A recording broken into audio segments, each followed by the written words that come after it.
ನಾ ಹಾಸ್ಟೆಲ್ ಬಂದಿದ್ದು ಒಂದು ವಿಸ್ಮಯಕರವಾದ ಸಂಗತಿ. ಯಾಕಂದರೆ ನಾನು ಡಿಗ್ರಿ ಲೈಫ್ ಒಳಗೆ ಹಾಸ್ಟೆಲ್ ವಸತಿ ನಿಲಯದೊಳಗೆ ಈ ಥರ ಬಂದು ವಿದ್ಯಾಭ್ಯಾಸ ಮಾಡೋದು ಸಿಕ್ಕಿದ್ರೆ ನನಗೆ ಅದ್ಭುತವಾದ ಸಂಗತಿ ಆಗಿದೆ. ಯಾವುದೇ ರೀತಿಯನ್ನು ಅಪ್ಲಿಕೇಶನ್ ಹಾಕಿದ್ವಿ, PUC ಅಲ್ಲಿ ಚೆನ್ನಾಗಿ ಸ್ಕೋರ್ ಇತ್ತು, ಆಗ ಇಲ್ಲಿ ಹಾಸ್ಟೆಲ್ಗೆ ಬಂದ್ವಿ. ಇಲ್ಲಿ ಸಹ ಒಳ್ಳೆಯ ರೀತಿಯಾದಂಥ ಸ್ನೇಹ ಸಂಬಂಧ ಕೂಡ ಇತ್ತು. ಒಳ್ಳೆಯ ಫ್ರೆಂಡ್ಶಿಪ್ ಸರ್ಕಲ್ ಎಂದು ಒಂದು ರೂಮ್ ಒಳಗೆ ಸೆಲೆಕ್ಟ್ ಆಗ್ತೀವಿ. ಆ ರೂಮ್ ಒಳಗೆ ಹೋಗ್ತೀವಿ. ಶಂಕರಲಿಂಗ ಅವ್ರ ಬಗ್ಗೆ ಹೇಳೋದಾದರೆ ಇವರು ಶ್ರಮಜೀವಿ ಅಂತಲೇ ಕೂಡ ಹೇಳ್ಬೋದು. ಇನ್ನೊಂದು ಯುವಕರ ಸ್ಫೂರ್ತಿ ಕಣ್ಮಣಿ ಅಂತಲೇ ಕೂಡ. ಬಂಡಿಯ ಮೂರ್ತಿಗಳ ಸಂತೋಷ, ಉಮೇಶ, ಶಂಕರಲಿಂಗ 5 ವರ್ಷಗಳ ಜೊತೆಯಲ್ಲಿದ್ದು ಮತ್ತೆ 15 ವರ್ಷ ಸಂತೋಷ ಬಂದ್ಬಿಟ್ಟು ಕೇಶವರಾಯನ ಬಂಡಿ ಅವ್ರದ್ದು. ಕೇಶವರಾಯನ ಬಂಡಿ ಅವ್ರದ್ದು ಚೆನ್ನಾಗಿ ಡ್ಯಾನ್ಸ್ ಮಾಡ್ತಾರೆ.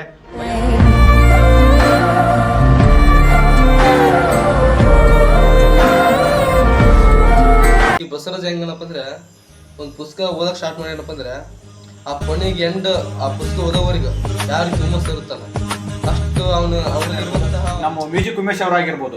ಮ್ಯೂಸಿಕ್ ಉಮೇಶ್ ಅವರು ಇಂತೆ ಭಕ್ತಿಗೀತೆ, ನಾಡಗೀತೆ ಅಂತ ತುಂಬಾ ಸಲ ಪ್ರಚಾರ ಮಾಡ್ತಾ ಆಡ್ತಾ. ಈ ನಮ್ಮ BCM ಹಾಸ್ಟೆಲ್ ನಮ್ಮ 5 ವರ್ಷಗಳ ಜರ್ನಿ ಈ ಒಂದು ಫ್ರೆಂಡ್ ಸರ್ಕಲ್ಗೆ ಕಾರಣವಾಗಿದೆ. ಅದೇ ರೀತಿಯಾಗಿ ನಮ್ಮ ಫ್ರೆಂಡ್ ಸರ್ಕಲ್ ಅಂತ ಬಂದ್ರೆ ನಮಗೆ ಮೊಬೈಲ್ನಲ್ಲಿ ಇರ್ತಕ್ಕಂಥ ಸಿಂಹಗಳ ರಾಜ ಅಂತ ಪ್ರಸಿದ್ಧಿಯಾಗಿರ್ತಕ್ಕಂಥ ನಮ್ಮ ಪಟೇಲ್ ಅವರು, ಮಹೇಶ್ ಪಟೇಲ್ ಅವರು ಕೂಡ ಬಹಳ ಹೆಲ್ಪ್ ಮಾಡಿದ್ದಾರೆ ನಮಗೆ. ಅದೇ ರೀತಿ ನೆಕ್ಸ್ಟು ನಮ್ಮ ವಿಕಾಸ್ ಅವ್ರ ಬಗ್ಗೆ ಹೇಳೋದಾದ್ರೆ ಇವನು ಕೂಡ ಜೂನಿಯರ್, 1 ವರ್ಷ ಜೂನಿಯರ್ ಅಷ್ಟೇ.